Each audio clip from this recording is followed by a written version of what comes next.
That should be up. That's working.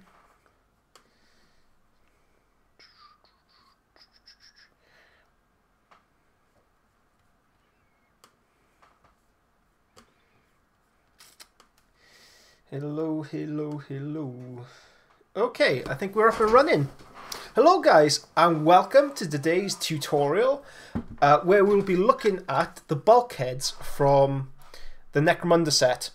Really cool set, really nice to experiment some weathering techniques.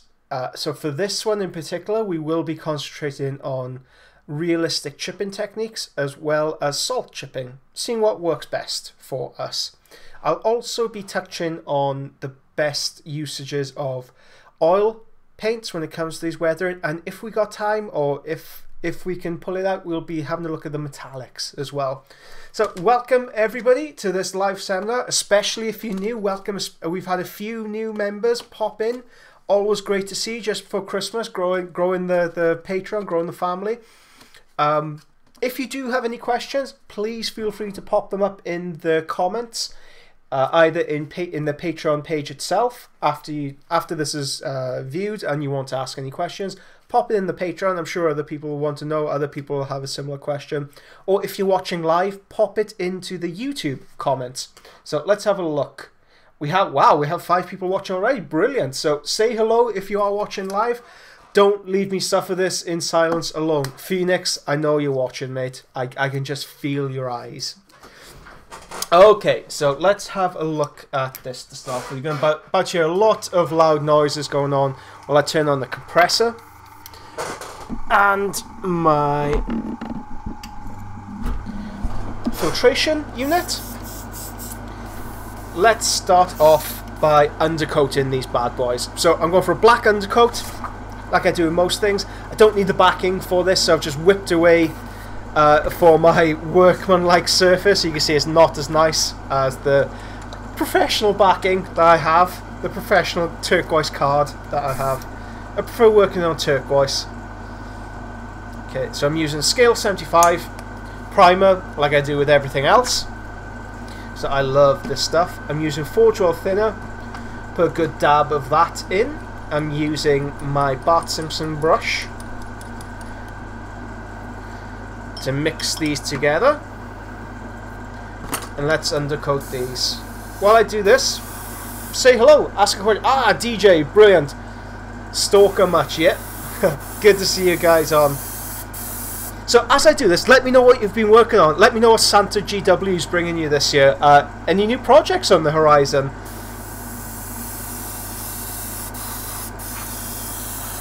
Because this step doesn't need any instruction whatsoever. I'm airbrushing a flat layer of black. I'm running the airbrush at about 15 psi. I find that works best for me.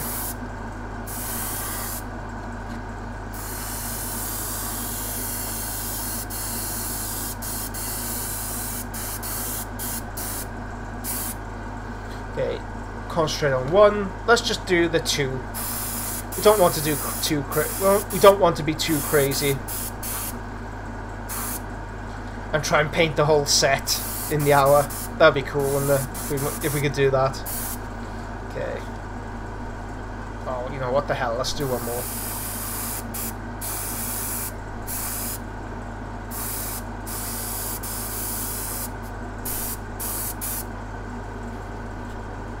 So since I have the paint in here already, I doubt we will come to paint this one. There you go, but it feels criminal not using up the paint, like not eating all your food. When your mother puts a tray of food in front of you, you don't eat it all and you get a rollicking.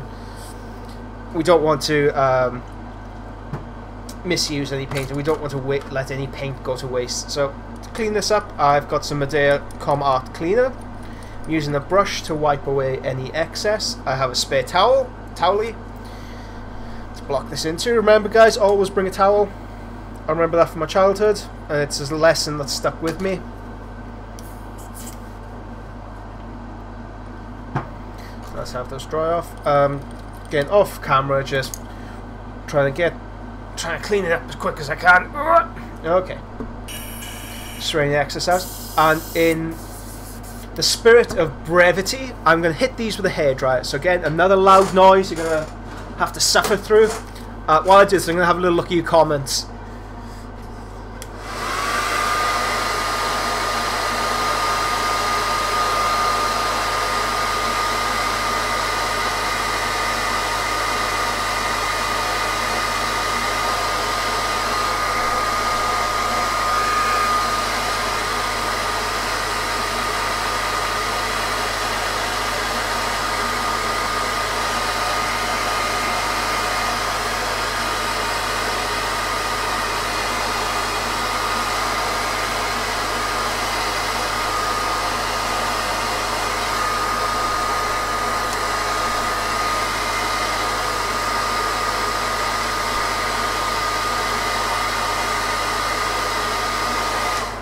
Okay, they're dry enough. So, what is Santa GW? Whoa! Behave yourself. What's Santa GW bringing everyone? So, DJ is getting 2 Avenger Strike Fighters. Wow. Okay. Hopefully, I can figure out how to weather flying engines and a bunch of characters. Now, that is something that's coming up quite a bit. How to weather flyers. I do feel like we need a concentrated seminar on this particular subject, and we do have a vehicle we can concentrate on. So, in the new year, we will look to either produce a video or we will do a seminar on that, because Phoenix, I know you've been asking for that as well. Which brings us neatly on to, so Phoenix is getting 1 Charybdis, 2 Dreadclaw drop pods, and a Dreadnought drop pod. Stuart, hey Miles, Sakaran Venator he's getting, wow, okay. Yeah, everybody's getting shed loads of stuff. So what the hell, what am I getting for Christmas? I think I'll... Well, that's the thing with these products. I often end up buying them for myself because my loved ones just don't know what to get. So I'll probably end up going for a box of the new Blood Bowl elves. Really like the look of those things. Really, really like the look of them. Okay. So for the actual Rust portion of itself, the aim of this tutorial is to paint this in Rust tones and then cover it with a real chipping solution or a hairspray, which is my personal preference. Add salt on top, and when it comes to the reactivation stage, when we brush the salt away, when we brush the paintbrush up against the surface of the paint, it will chip away, revealing the rust layers underneath. Now, we did cover this in our Rhino tutorial, but I just wanted a very concentrated seminar on this, a very particular one, just concentrate on this particular subject. So, having said particular about 15 times in the same sentence, let's have a look at the first brown. Charred brown. This is the colour recipe I'm going for. So, a couple of browns and a reddish orange. I'm using charred brown to start off with, then rust to highlight, then I'm using a spatter gun, spatter spray effect for the Durintile orange. Now, you can find equivalents in the colour ranges. You can use light red. In fact, let's use light red just for today, just for instance, to show you that you can mix and match between these. Games Workshop do a really nice orange, Troll Slayer orange, you could substitute for that. But essentially, we want a dark brown, a reddish brown, and a light, well, I was going to say light red, but a light orangey saturated colour. That's the basic colour principle.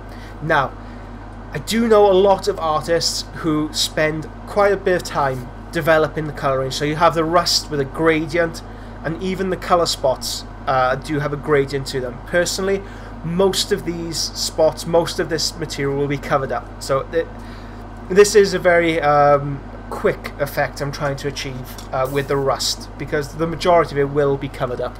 So let's add charred brown in here, a good dollop. Oh, Mike, brilliant. Good, we've got a good group on. Excellent. So, have you, any of you guys got Necromunda? Do you have a lot of bulkheads to paint? Maybe a Zone Mortalis board? You can certainly use this technique for, well, any kind of rusting you're trying to achieve. Have you given this technique a go? Let me know what you've done. I feel like I sounded a bit like a radio DJ then. Let me know what you've done. Playing all the Christmas classics this year.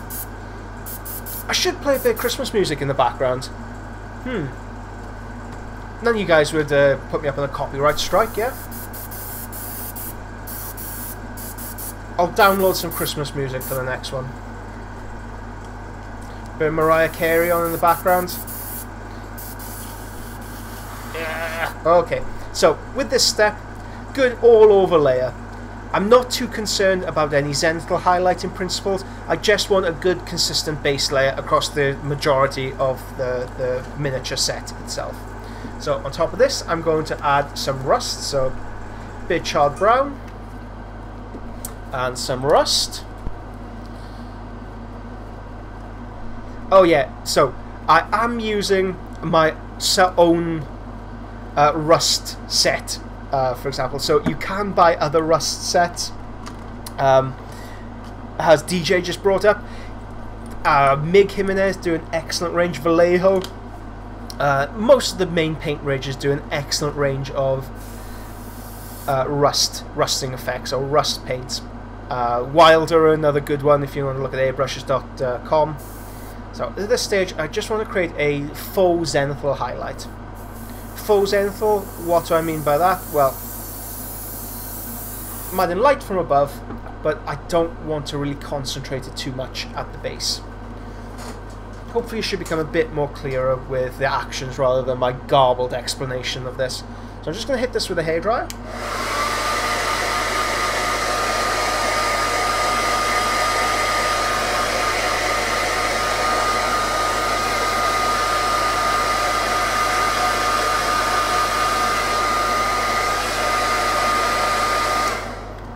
Okay, excellent.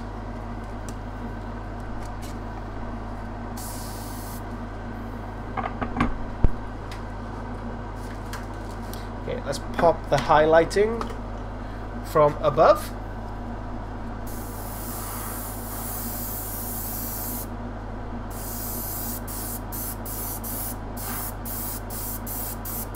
Trying to create a rust gradient, or like an older rust gradient.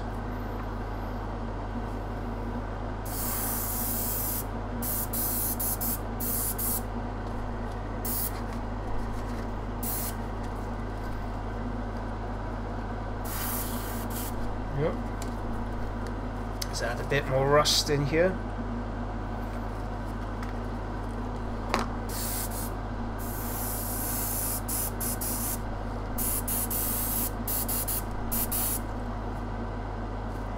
Looking very nice, very handsome. Okay, I can even dot in spots now, so spot, yeah. Spot a rust there. Yep, why not?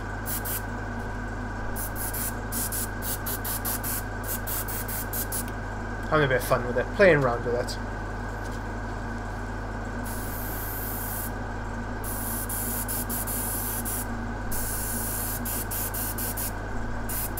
Okay. That is it for our actual rust stage, using rust. So let's empty this out. And let's go on to the light red stage. So, quick blast with the hairdryer again. Sorry for all the hairdryer blasts you're having today, guys.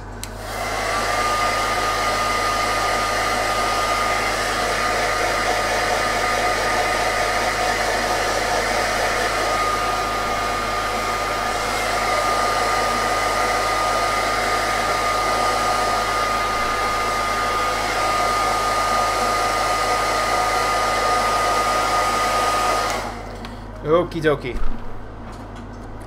Light red. So you can see there is still some left over in the actual palette, in the gap itself, in the cup itself. Blah. Light red by Vallejo. Touch of thinner.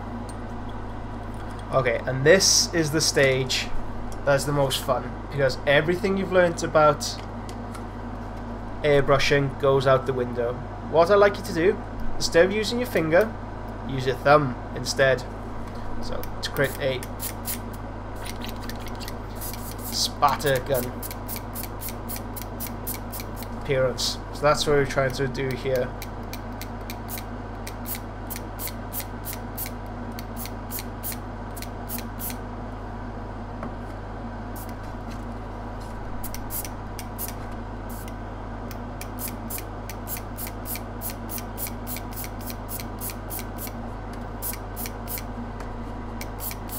Now, if you wanted a really rusted, broken down appearance to one of these ramshackle pieces of debris, we can leave it at this stage and just add a sponge chipping effect with a silver and a bronze, which we will be doing in a moment.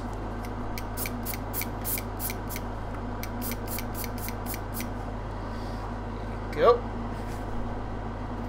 Create that rusted bronze effect. So, you know what's coming up now. Tony Guy again.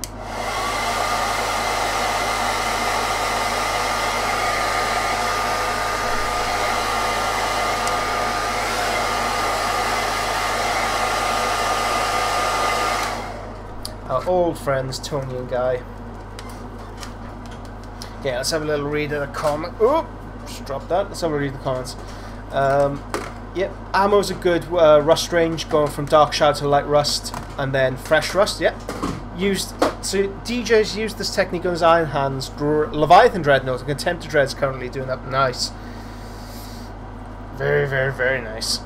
Right, so cleaning this out. The next stage. So this is where we come in with our real chipping solution. Now, personally, I really enjoy using hairspray technique. It's something that I know, it's something that I'm familiar with, and it's something I've learned how to use. I'm more familiar using this than I am with real chipping solution, but not everybody can get the same formulations of hairspray depending on what country you're in. So if you're in the UK and you're lucky enough to have access to Silver Cream Classic,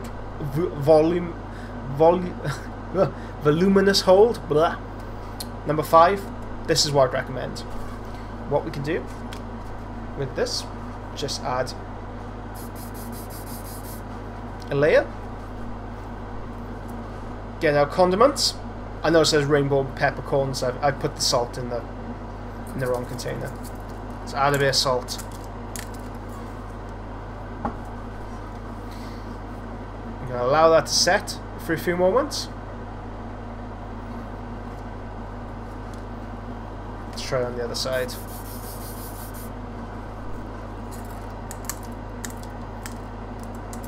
And my wife was probably wondering where the salt is in the house. It's always in my room. It's salt weather in. Okay, I'm going to allow that to dry. Now, we can't really cheat the devil on this. We do need to allow this to dry completely and utterly. We can't use a hairdryer. We can't use anything to speed up the drying process. You can create some really cool effects actually by speeding up the drying process, but that's not what we are trying to achieve here. We want this to set evenly across the entirety of the miniature. So we just have to pop this to one side and allow it to dry completely. But that's not to say we can't have fun with another container. So let's have a look at this. Hairspray. Oh, that went on really, really thickly there. So we'll see what kind of result we get there. Adding 1 or 2 layers will offer different results. It might peel off more, might peel off less. Okay, so we're just going to do the same again. Pop that off to the side, leave it dry completely. So we're not applying salt to this to see what the difference is between the two. We come to the third tray. Okay, so for this, I want to make this a really, really bust up, rusted effect. So let's grab a sponge. Voila. And some copper. Copper, or gold. Where's my copper?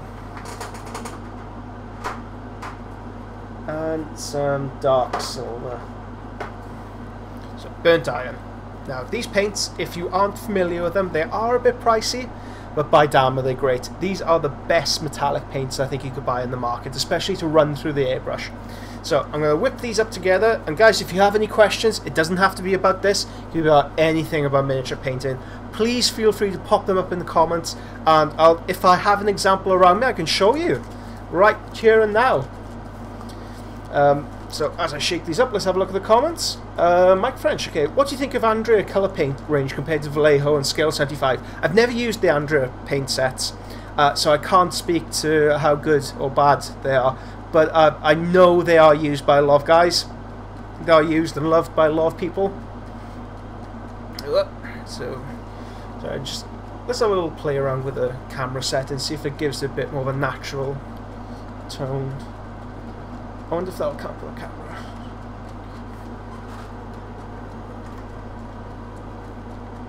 Okay, there you go. These are all shaken up. Let's take copper to start with.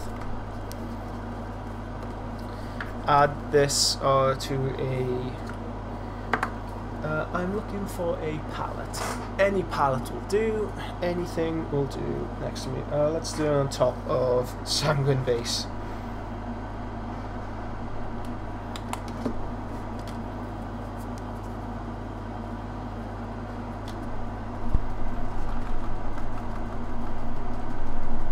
Okay, I want this all to be metallic. So I need the majority of it to be hit with the copper.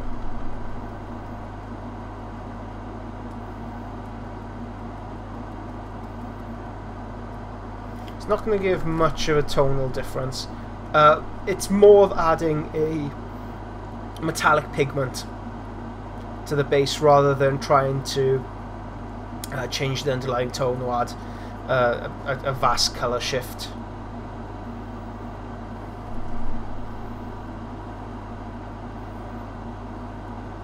Okay, next colour. Let's try a bit of gold. Let's go with this. So I love using Vallejo gold because it looks almost like silver. It doesn't really look like gold at all.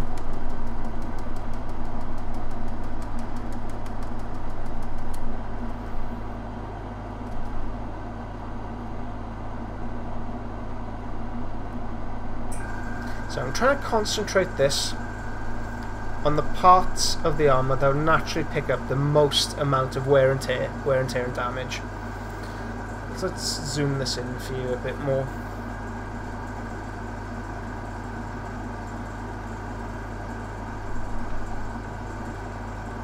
Just want to make sure you guys can see this, okay?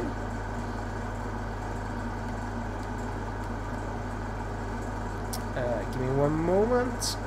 Saturation.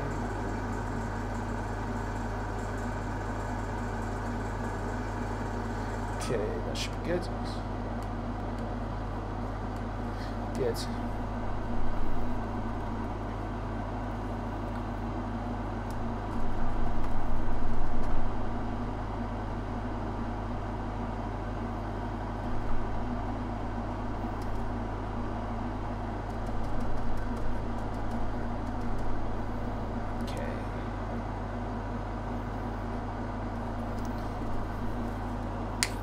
Let's go for the kill. Burnt iron.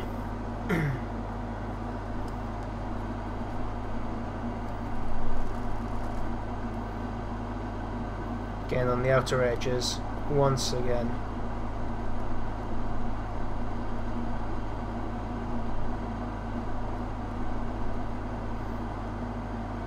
To give it a lot of colour variance. Good. If you just wanted to leave it like that, that's perfectly acceptable. Just having it like that, but it won't be much of a tutorial if I just show you how to do that. Let's come in with some weathering powder. So, I do recommend you guys go to MDP products, Model Display Products, MDP I should say. It's a company that I love using. The guy who runs this in Cardiff, so it's very convenient to just pop over and talk to him about something if I need any colour recommendations. He's the guy who put me onto Scale 75, so you have him to blame. Thanks, Martin. Martin Dory. And the set you can buy comes with all different kinds of colours, most of which I've lost the cap from, so I'm not exactly sure which colours I'm using at any given time, which is wonderful for writing tutorials. So I've got a slightly redder material here. I'm just going to add this very roughly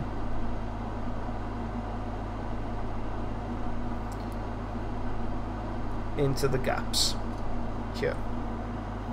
Let's take a slightly more orangier ochre.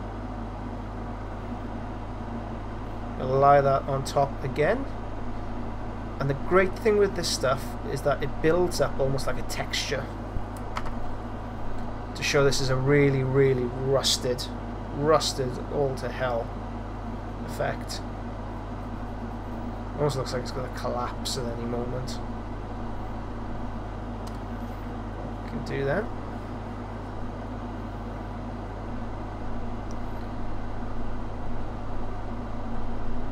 Try not to disturb the pigment too much.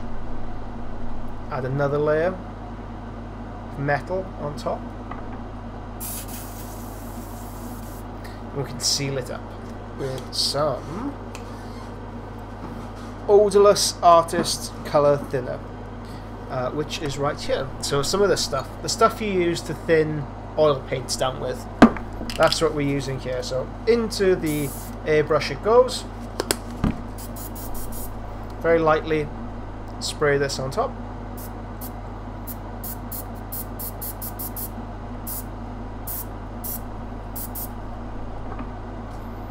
And if I'm quick,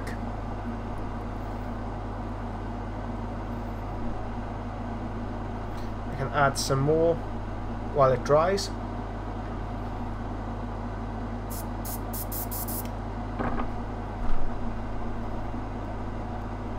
To further build up.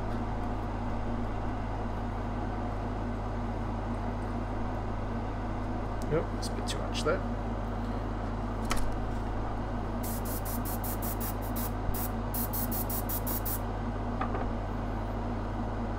Further build up the rust effect. Go on a slightly darker one.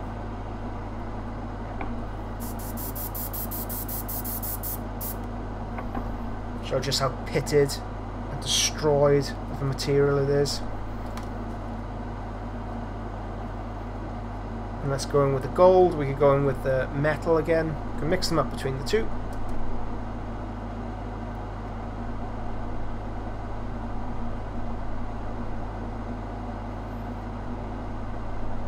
Even when there's some wet, odorless thinner on there, it does make it more difficult to bind onto the surface because we're using a water-based colour. That's okay, because whatever does stick on will create that pattern effect to really make it look destroyed. There you go. Even just lift a few bits and pieces off. So that's a very, very quick way of doing a really matted down, a very, very distraught iron looking material. Very quick, very simple, very easy to do. So let's empty out the spray. Let's have a look at how we do the original. So let's have a look at the comments. Okay, good.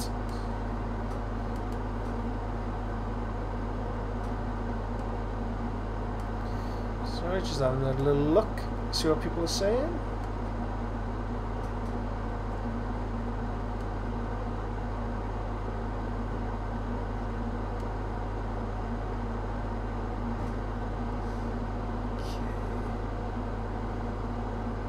Excellent. Okay. Right, this has dried enough for us to move on. Okay. So we need a greyish, a bluey grey colour. Let's start with somber grey. That's an excellent colour to use for such things. Somber grey. Okay, let's get rid of any excess load of thinner that's in there, terps. Okay. Add some of this to the airbrush. Some thinner.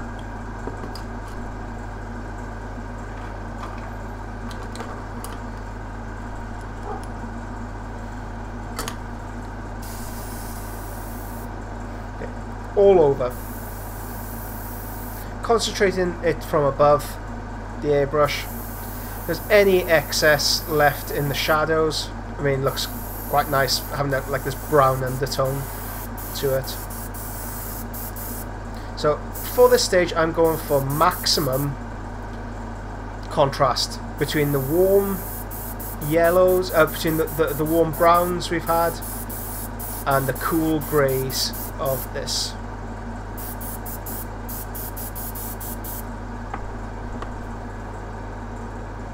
this out a touch so you can see what's happening.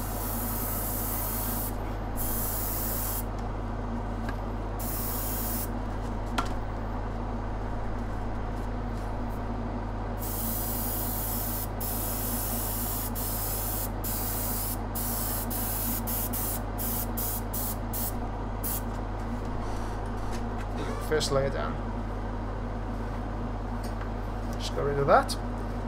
Joe, let's add some Incubi Darkness in here, because if we haven't used Hull Red or Incubi Darkness or Sunny Skin Tone in the project, I start to feel a bit ill.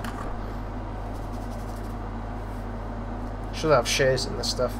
Oh, so if you are watching, well, anywhere at the moment, I think we're all having a bit of a snowstorm, experienced a bit of a snowstorm.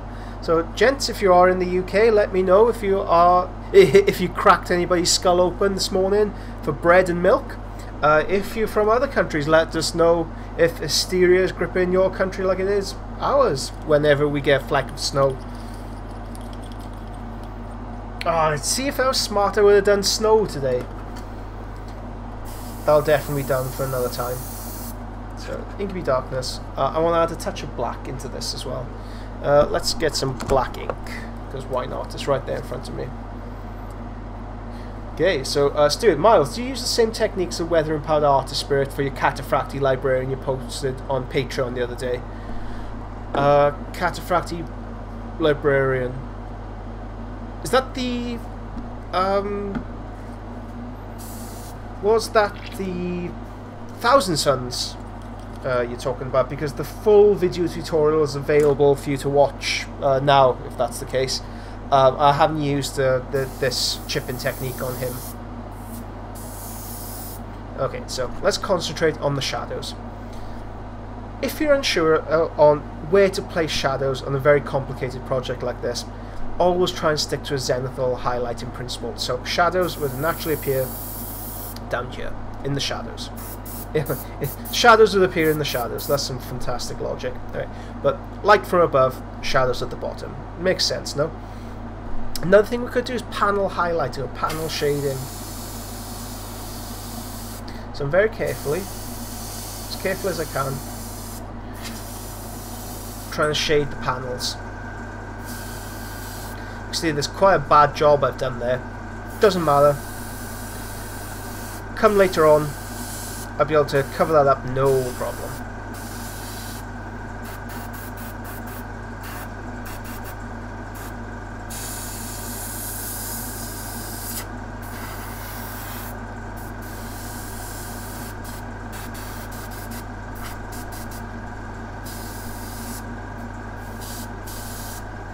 With this stage, I'm trying to give definition to all the panels.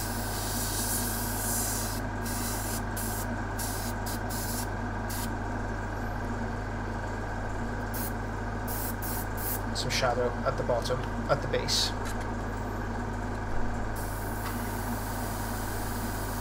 And it's important never to use water. Never ever use water in your airbrush at this time. Because we do not want to reactivate. We do not want to reactivate the heavy chipping fluid or the hairspray at this stage.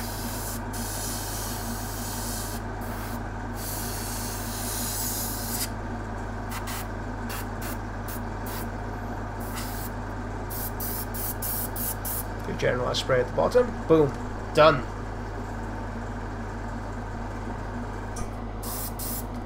Some on the side here. Okay, it's a little bit sticky, but don't need to worry about that. So on this side, we can add a bit of variance. We could play around with this just a bit more. Just add that there. Okay.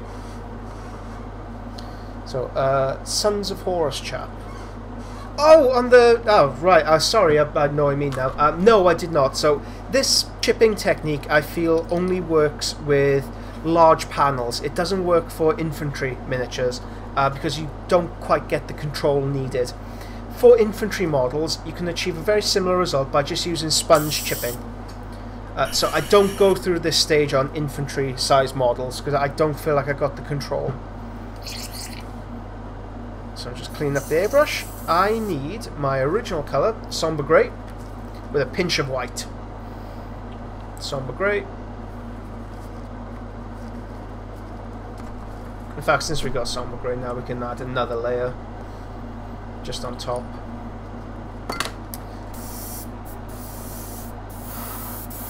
So, directly on top.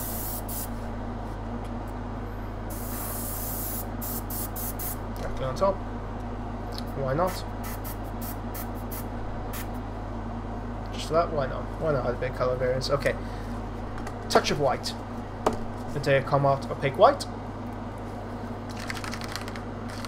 Yeah, for the Sons of Horus Praetor, I don't use this realistic chipping effect on them. I have done so in the past, and it just looks really clunky. Unfortunately, the scaling doesn't work quite well enough. The size of the chips are too large for infantry size models, but on tanks they look okay. It looks appropriate for the scale.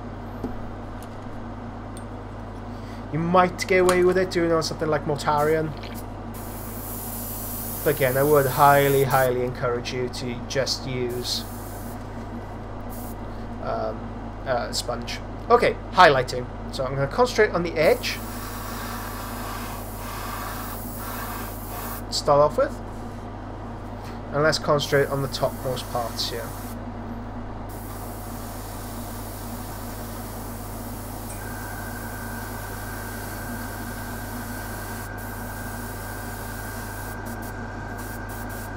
So I don't want this to look too airbrushed, too smooth. So I'm varying the tone in places. So it might be a reason that the door's been replaced recently and it will have a different kind of texture to the surrounding areas.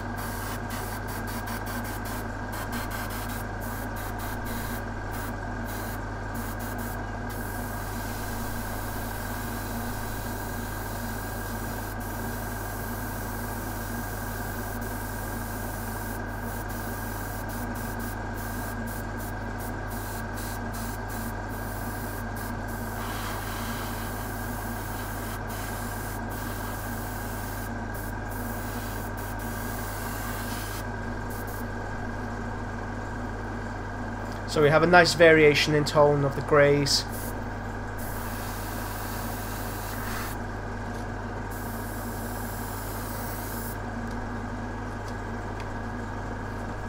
Has anybody used the Necromunda set for Zone Mortalis yet?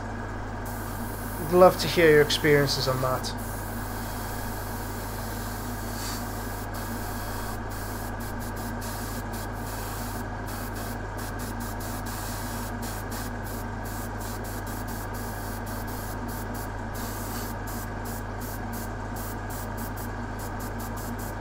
Again, adding variance and tone.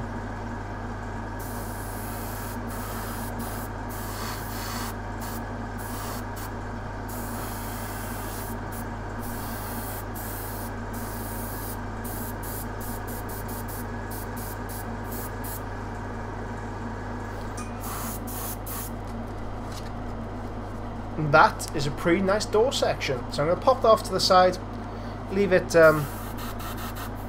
I can't help myself but fiddle. I have a bit of extra paint in here, so I'm going to fiddle with it. I'm going to leave this bulkhead off to just dry in the corner for a few moments. I can come back to the original. I can come back to this side. With the weathering powder, it's gone a little bit too heavy. I want to reintroduce some of the silver back in the top notes. Very easy to do. You can tell if you've gone too far. You just know. It's just something in, like my mother used to say, something in your water that isn't quite right.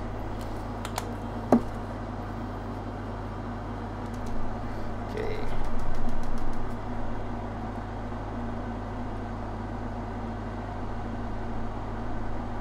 It won't add a lot of tonal variation, but what it will do, when you move it about, you can see the reflected shine of different areas. And you could even go in with it. So let's have a look at the brighter silver, something like steel.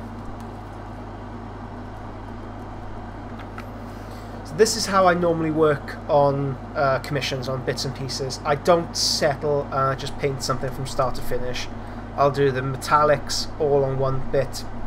I'll move about them as they dry. There you go, much happier with that. Great. Pop that off to the corner. Okay, this bad boy. So I want to paint this in traditional, in the traditional scheme of Necromunda, the hazard striping. How do you go about doing hazard striping? Well, I'm glad you asked. So hazard striping, especially with this technique, does have a horrible tendency of when you add masking tape or masking fluid, lifting off the paint entirely. So the surface, the intermediary surface with the realistic chipping fluid or the hairspray, it does make the paint a lot more susceptible to chipping, funnily enough. Any kind of strain on the surface tension of the paint, of the surface, it helps lift off the paint. So for this, I cheat. I'll let you in on a little secret here, guys, on how I do my hazard striping. Bear with me one moment.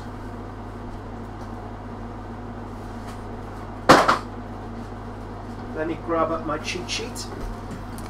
So hazard striping can be one of those things that causes you to lose hair and sleepless nights over.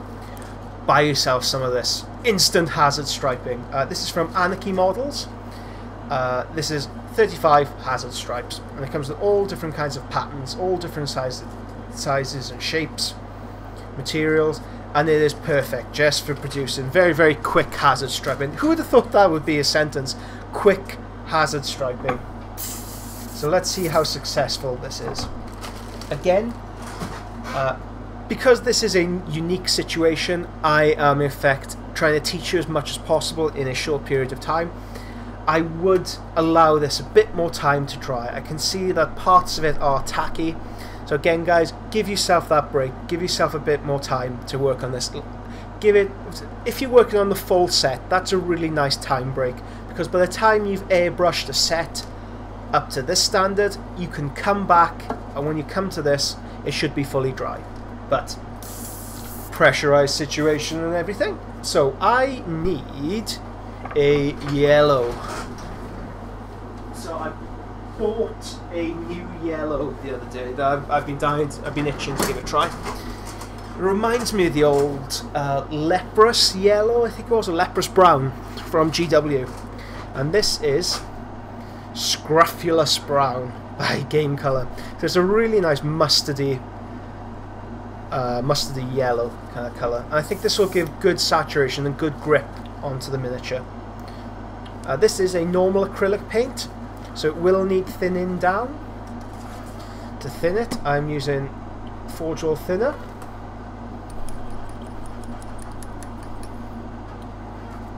To see how thin or thick it's running out. Okay, that looks okay. So let's add a base layer down.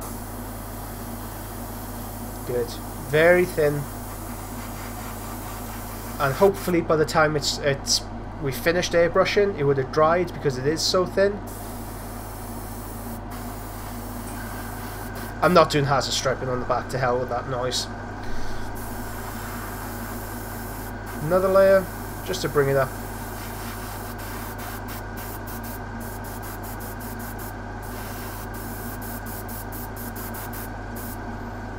Yeah, that looks nice. I like that yellow. Good. What I'm going to do, just to finish this off, add a glaze layer of a lighter yellow. So I'm going to use Sol Yellow, scale 75. If you have any kind of lemony yellow, that will do.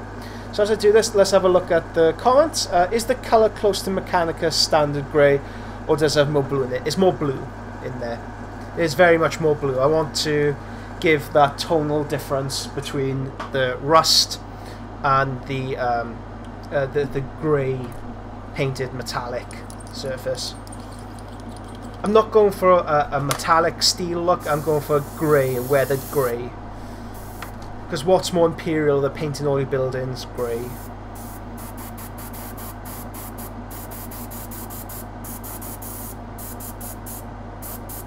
Highlight the top.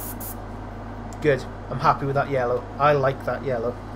Empty out the airbrush and we're moving over to pure black. And hopefully by the time we would have cleaned out the airbrush, this little sucker would have dried slightly. And when you do have time, you can even mask off an area. So you can mask it off in many different ways. You could cut a piece of card. I like using playing cards because they're dime a dozen, especially this time of year. You find them in crackers, for God's sake. Cut it out roughly in the shape and you can create a hazard stripe for a door. I'm even tempted to do it now on there. Yeah, to hell with it. I've talked myself into it somehow. Okay, so let's see how quickly we can mask this off. Okay. Yellow. Damn it. Trying to conserve time here and you're talking me into things. Talking me into things, guys. Alright.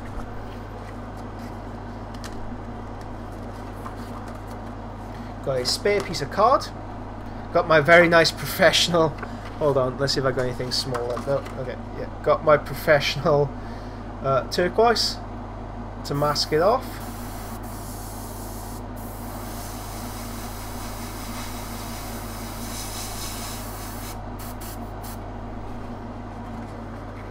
Right, I'm trying as much as I can to avoid overspray. Again, in your own time, you can do a much better job of masking off than I am.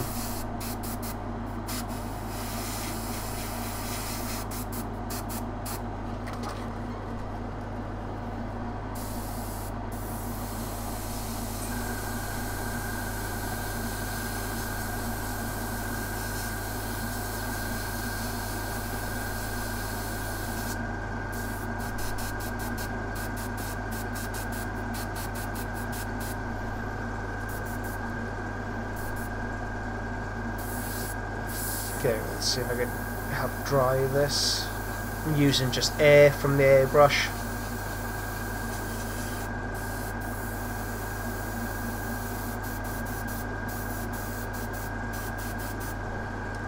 Okay, nice yellow.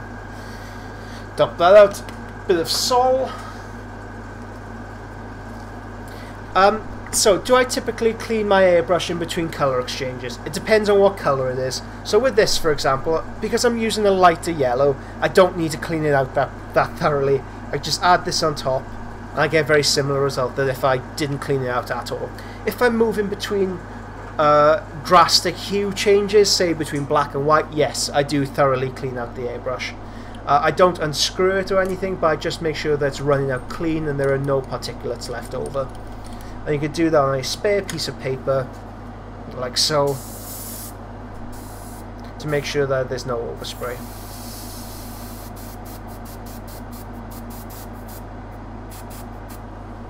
Okay, so there's a bit of overspray in the door, but I intend to paint that metallic colour anyway, so that's okay there. Let's pop this away. What is behind the hazard stripe door? Who knows? Could it be a goat man with a plasma gun? Maybe. Gene Steel occultist with an auto pistol. Maybe. Okay. So where is my cheat sheet? Come back to our original. So this middle one should do the trick. Now the problem with this sheet is it doesn't bind very closely to a surface, so you just need to find an equivalent. You need to get as close as you possibly can. Hold it as tightly as you can. Feels like you need 3 hands for this kind of thing. That seems good. Okay, let's give this a whirl. I'll be using black primer because this it's a really nice matte black. It gets me from this. So the best results are always masking off the area, so we may find, because the surface area is slightly further away, that there might be some fuzz on the surroundings. Let's give this a go. Okay, you ready, guys? 1, 2, 3.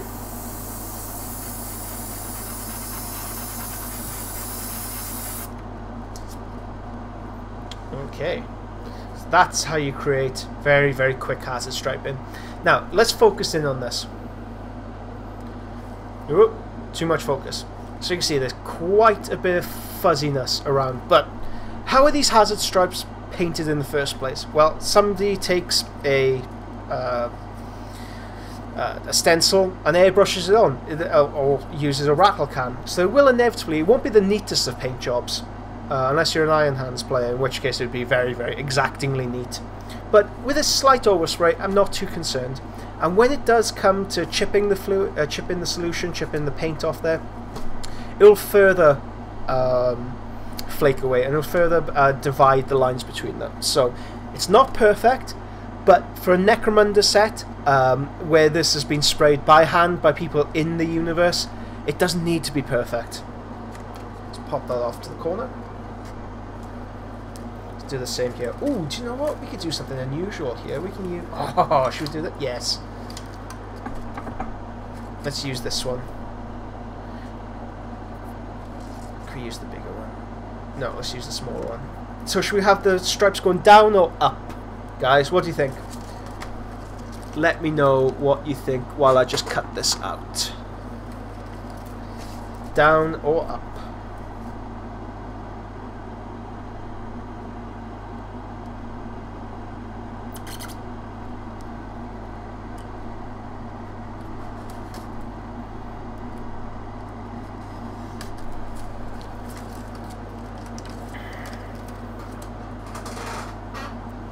Okay, well, we said down or up. Okay, it's a few different... so, DJ, what do you typically use to clean your airbrush between colours? Okay, what do? I use this. Airbrush... Sorry, take that. Medea Comart Airbrush Cleaner. It's fast acting, odorless, and environmentally safe. Brilliant stuff. I swear I don't get any kickbacks from these companies, I swear. Okay. Stripes up. Okay. Where'd you get the stencil set from? It's Anarchy Models. MDF, yep. It's Anarchy Models. So, stripes up.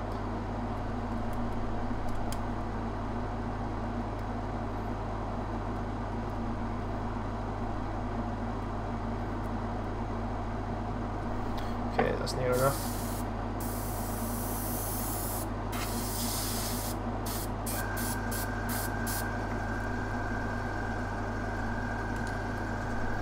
Stripes up. So the top one isn't too great. I can see that one will be very heavily chipped.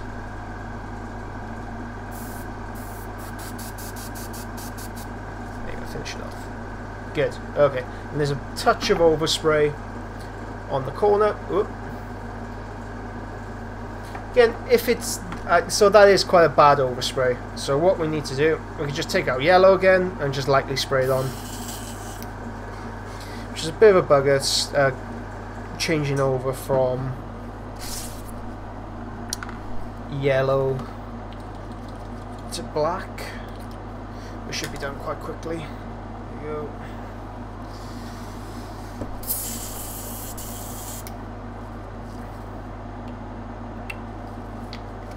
Might have a massive oil stain down there or something. Just to cover it up.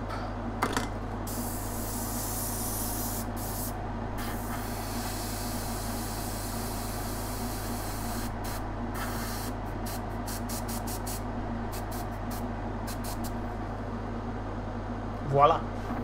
Okay, let's zone this out. So yeah, overall appreciation of it. Okay, so the next step, the fun step, the terrifying step, to see whether this actually works or not. We need to take clean, warm water. Now, it's vitally important you use warm water for this, because it just activates it slightly better using the warm water. Through an airbrush or through a brush, depending on the technique we're looking to achieve, and we're lightly brushing this over the surface of the surface, lightly over the surface of the bulkhead, and we'll see where we can go from there. Hopefully it should take off the salt. Well, it should certainly take off the salt. We'll also take off flecks of the paint as well. Almost there. Oh! Couple of... Oh, we've had 2 for down, 1 for up, unfortunately. The real Sussex map got in there first.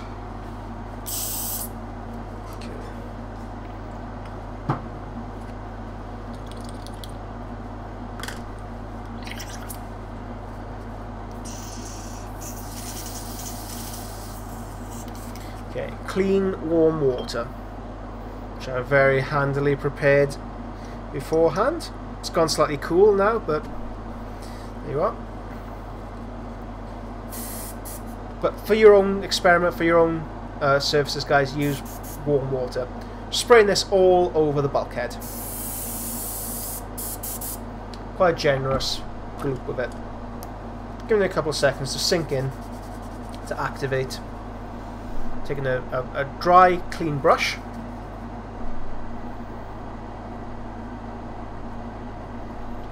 Even for the salt, the bigger of the salt ones, just knock it off. Oh, another thing you can do. So this is what I love doing with mine. You can buy cleaners for your airbrush, and it comes with really stiff bristles. And if I lightly run this with the surface, let's see how close we could get this.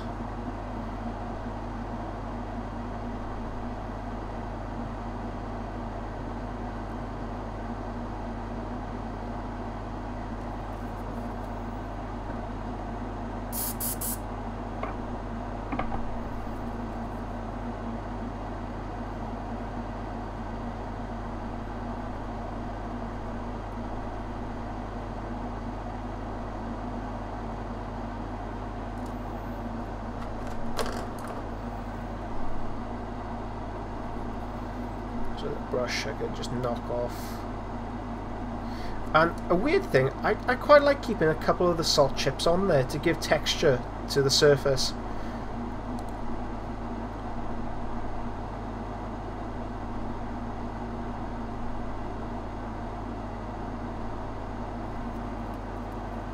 So the salt chips give much bigger chips, as opposed to the just rolling a brush over the top. This gives a much finer indentation. You can see there.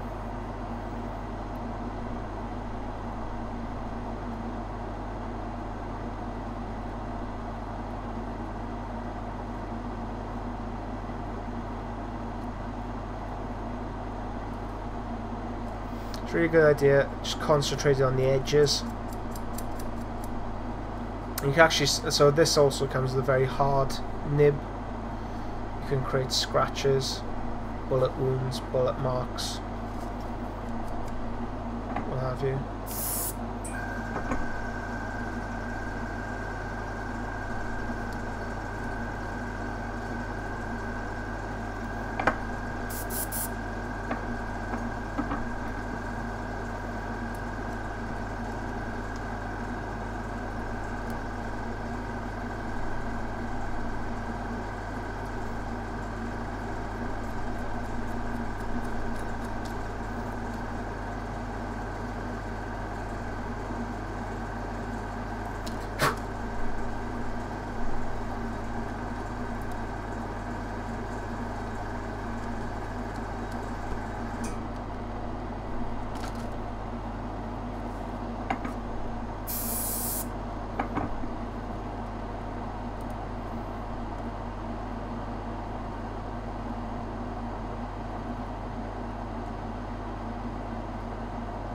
So again, this is a bit of a trade secret right here. Any mistakes you've made, oh, there's a lot of battle damage there.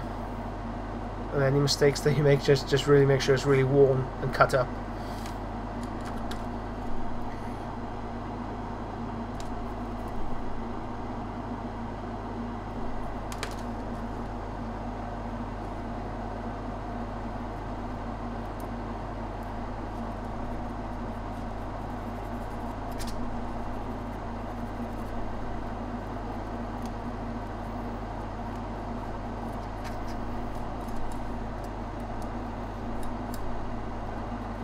It's up to you how much you weather it. You can really go downtown on it, create a really broken up, fractured appearance, but personally I'll just leave it like that. Maybe spend a bit more time off camera just removing some of these the bigger salt marks, but on the whole this is done. I'll come back, pencil in the metallics, add an oil wash over everything just to deepen the contrast, and that's it. Voila, bulkhead done. How about that, fellas? You like that? Alec, you just got 25 off for me for stencils. You should have a referral code, Miles. Oh, okay. Yeah, I should get a referral code. I'll get in contact with the guy, see whether we can work something out. Again, I'm not sponsored by anybody, so any recommendations you do give, I'm not getting any kickbacks from. You can trust me. Unless I start selling something, in which case you should always buy from me. Now, I've been asked to do t-shirts and clothing and stuff like that. Guys, buy more miniatures with your money. Buy more paints. That's the real stuff. That's what you want to be buying. Don't buy a t-shirt with my face on it or anything daft like that. Buy more miniatures. Buy more cool things. So we have a nice little comparison shot here between before and after. There you go, and that is the seminar for today. Let's do this one as well. I can't help myself. So we are rapidly approaching time, gents. If you have any questions, get them in now, or forever hold your peace. Sounds like I'm going to kill you unless you ask a question. Until next time, you can ask a question, or you can just contact me through Facebook or Instagram or through the Patreon. If you have tried to go and contact me the past couple of days and I haven't replied, I'm very, very sorry. It's just around this time of year, keeping up with communications is proving a bit difficult. So I can't apologise enough. I'm not ignoring you, I swear to God. And Phoenix, if you're still watching again, I apologise for not getting like the crummy responses I was sending to you the other day. Just on Facebook especially, if you contact me and I need to respond to something, I just do a little thumbs up. Ugh. Nothing personal about it.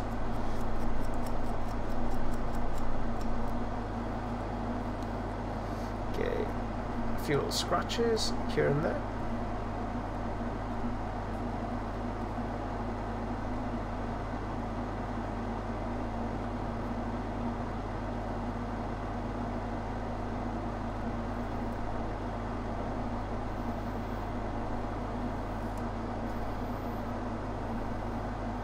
Look how bust up that looks. Look how wonderful, look how majestic that looks. God damn amazing. Yes, love that. Love that effect. Okay, still on the bottom as well.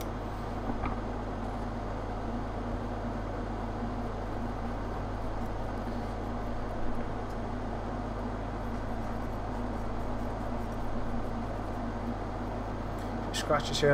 I could be a bit heavy here.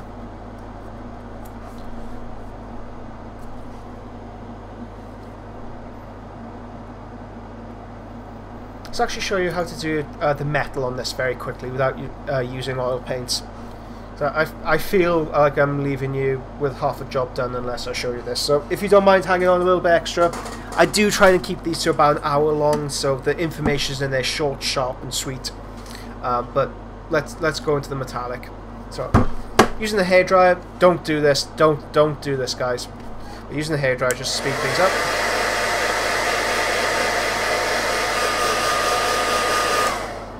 Okay.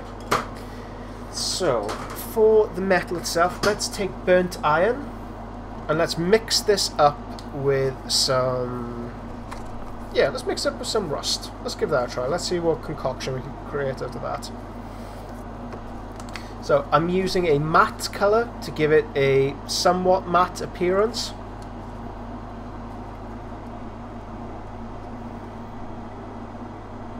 Good. So this is the quick way of doing metals. Well, rusted metals in this context.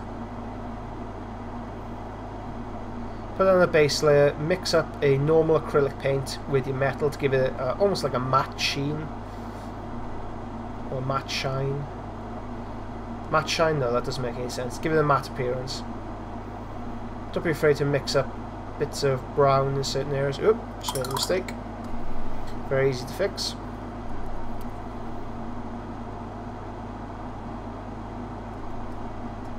And then I could cover that up even further with some weathering powder later on.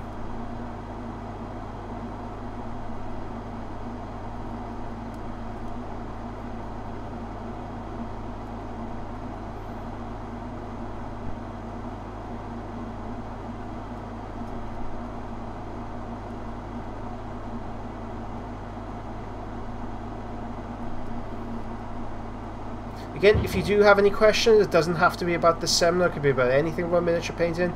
Now is the time to ask, because we will be wrapping this up relatively soon.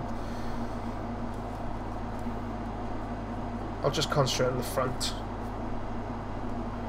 portion of this, just to save a bit of time. Oh, help if you can see what I'm doing. Come on, focus it.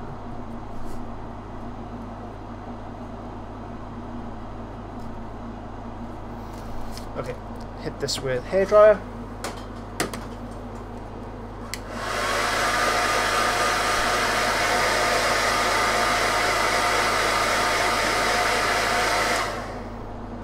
There you go. Okay. Liquid Talent, Agrax Earthshade.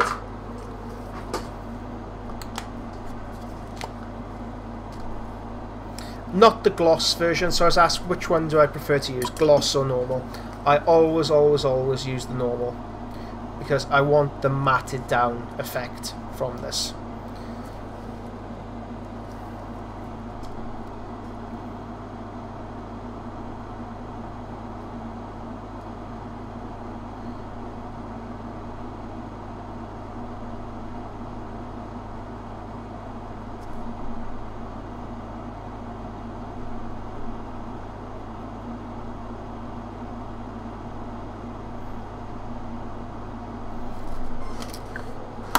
Okay, hair dry time again.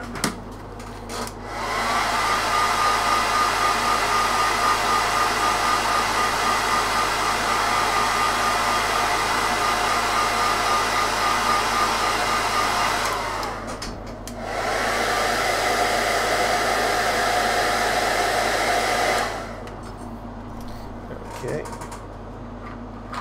And in patches, do you know what? I'm going to use a bit of. No, I'm not. Let's use some Quelia green shade, just in patches.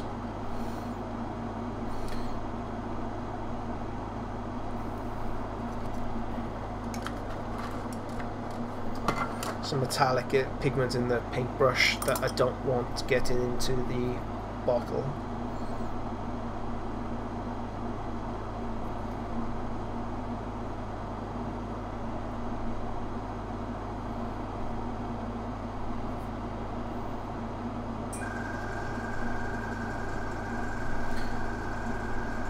This will give it a distressed metal effect, distressed metal look.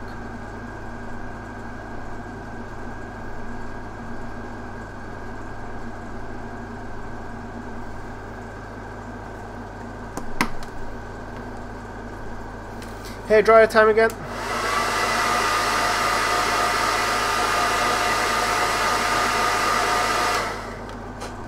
Let's come in with some lovely, lovely weathering powders once again to give the metallics, or the metals, a slightly corroded, faded look.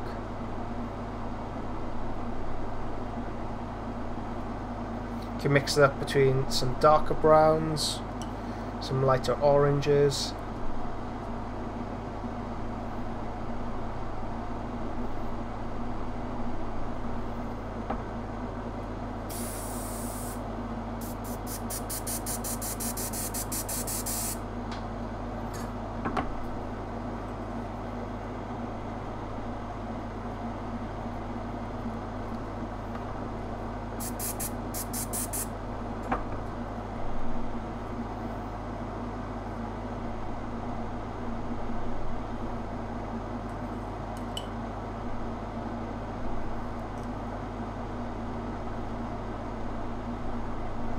weathering powder really is Necromunda's best friend.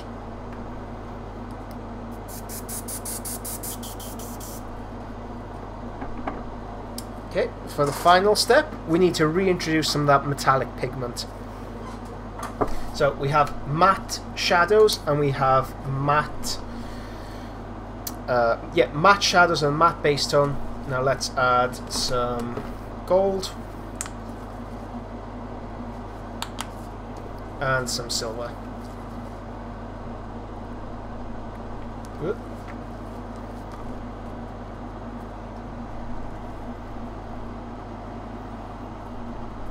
Dab off any excess. Okay, let's pop this on the sides. There you go, look at that, guys. Look how it all just comes together with that step.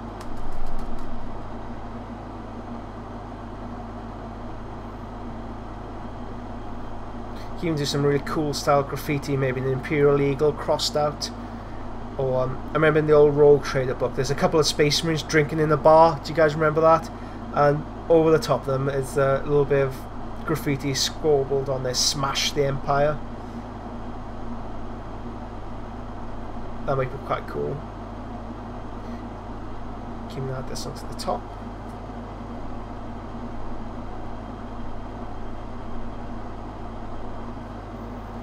There you go. How to do the bulkheads in 3 easy ways. We managed to do all of that in an hour. Even messing around, chatting, getting to know each other, catching up. So there you go. Let's have a look at the comments. Okay, stepped away. Those stripes look great. Oh, okay, good. You can watch this back and you can see how it was done. Every time we have a lesson I buy a ton more paint. Yeah, unfortunately that does happen. I do encourage you to use as much of your own equipment as you possibly can. Get to know it is far better than going out and buying a load of new stuff, but inevitably you see something, you want something. It's just in our nature as painters. We see something that works, boom, we have to have it. I'm the same. Have you ever used... oh, sorry, I think I've missed out somebody. Okay, Anarchy just got 25 money. Stepped away. There's Alchemy Gold the other week. Expensive tutorial, yeah. Have you ever used Broken Toe brushes, Miles? Yes, and they are excellent. Very, very good. Especially this time of year. Just you could pick up a Kalinsky Sable set for about £25, I think it is, and it comes with a 0, a 1, and a 2, I think. They've since upgraded to a new Master Series brush, so it's even better quality.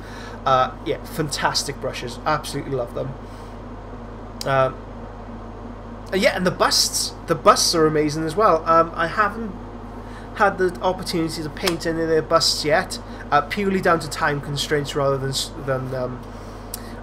form of taste. But the Anne Bonny sculpt, where she's blowing the toy boat, fantastic. Yeah, really phenomenal stuff. Can I ask you for a wine recommendation? What are you eating, the Real Sussex Matt?